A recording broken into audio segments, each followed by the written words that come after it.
Hi everybody, well it's late afternoon, so I've decided to go up to the Peak District. It's about 35-40 minutes drive from where we are.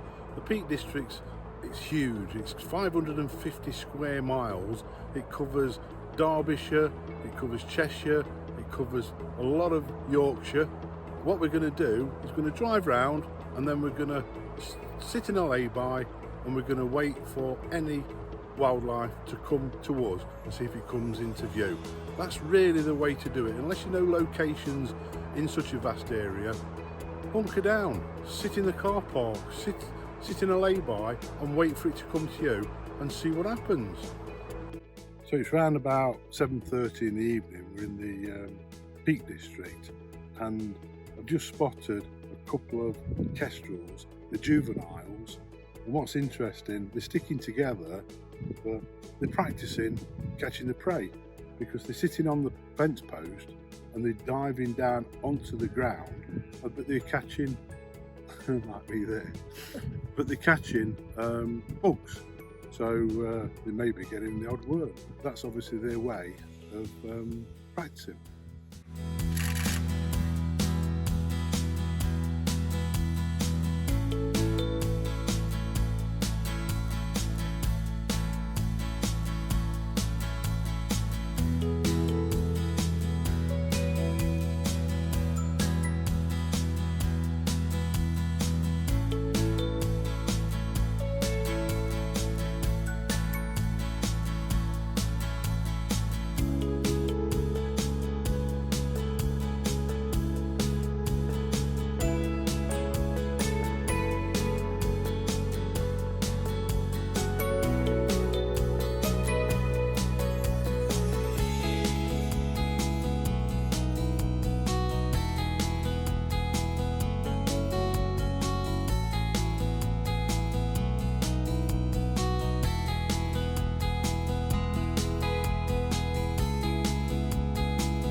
What you will find as a wildlife photographer is that kestrels are really difficult to photograph.